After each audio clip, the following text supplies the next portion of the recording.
Hello, welcome to my Genius Hour video on how to animate in 2D. To prove that it's actually me, so for animating, obviously you're gonna need an animation program. Personally, I use Flipperclip, there's Krita, Adobe Animate, or if you're insane enough, Google Slides. So I'm gonna explain the basics really fast, because if I take any longer, this video is gonna be like 10 minutes long. So in control and check the first one is squash stretch. So here we make the squash or stretch the fastest point or the highest point of the ball, and vice versa when it hits the floor or when it makes in contact with something. That is a very bouncy ball. The second principle, slow in and slow out. So now we have a ball going left and right. As you can see, these lines indicate the position of the balls. When the ball starts to move, only move the position by doing it, and when it gains speed, you can move it more. When the ball slows down, the line will be closer and closer together. The next principle, timing, you want it to go fast, less frame, you want it to go slow, more frame. Now we have a basic animation method called tuning. Show your character in different parts and layer them together like a sandwich. Move them differently using the principle of roll through and overlapping action. In a nutshell, this basically physics. The writers will move faster and the higgers will move slower. These are the 4 principles that will help you out when you're starting out. Okay, so now that we're finished with the basics, I'll be showing animations and explain the principles or whatever methods used in more detail. Oh, and don't mind if you see my face randomly in the video. I'm trying to hit the requirement for 50%.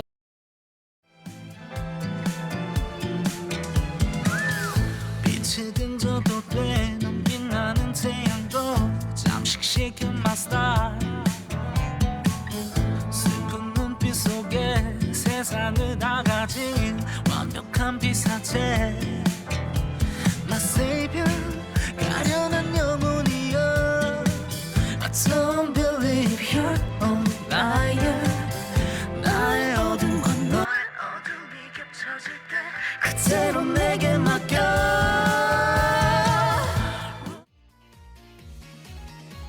So when you're animating, obviously you're gonna draw the characters multiple times, like 100 times. So this is where the principle appeal comes into play. So usually in animation, we'll simplify the designs of the characters more. Like for example, if your character has a lot of small details, most likely in the animation you'll be forgetting to draw them in. If you want to draw, like for example, Genshin characters, don't!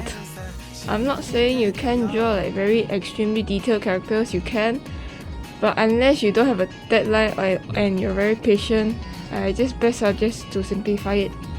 So the next principle we have is anticipation. So when you're doing an action like punching, jumping and running, you obviously have to prepare for it before doing the action. So in animation, we can do this by duplicating the frames or adding more frames to it. Straight ahead and post to post. These are 2 ways you can animate. Straight ahead is where you animate from start to end, while post to post is where you draw the main frame first and add the in-betweens later. Straight ahead will make more smoother animations, however it may cause issues like the size changing randomly and the position also changing. Post to post allow for more control of the animation and ensure the accuracy. So this principle is quite basic. Arc is basically the animation will move in a circular motion instead of a straight direction. This gives a more realistic and smoother animation and creates the illusion of movement.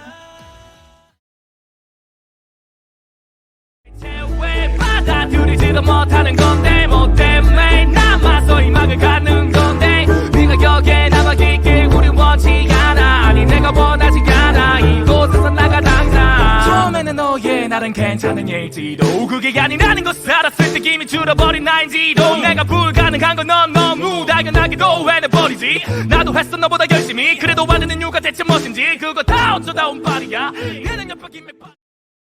Fun fact, this animation was supposed to be scrapped because I did not like it at all, but since the deadline was due, I had to put it in. So this principle is called staging. So basically, you can think of this as directing like your own movie.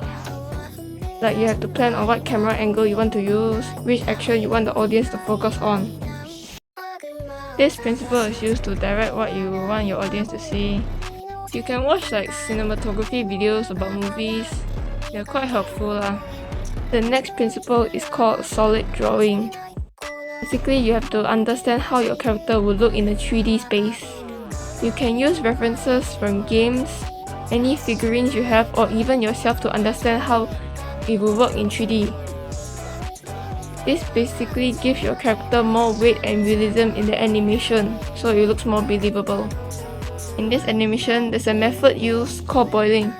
is where you basically draw the same drawing like 3 or 4 times. This makes your animation have more life as opposed to like static.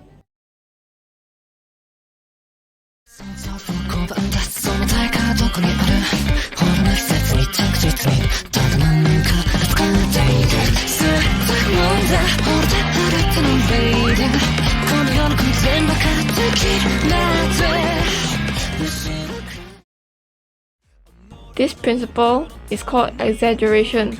Basically, you can think of this like the physics in Tom and Jerry.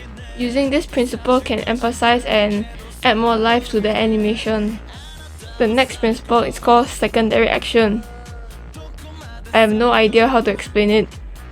The best I can explain it is like maybe your character is drinking a hot soup.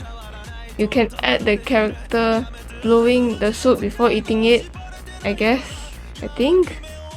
It probably means like the main action is drinking the soup. However, you can add like small animations to help support the main action, I guess. So yeah, that's all for my Genius Hour video. This is probably a bit too ambitious for only 4 months. If you actually want to learn how to do animation, I suggest you look for other videos cause I am not professional. Kinda wish this video was like better, but at the same time it's literally a school project. Who cares?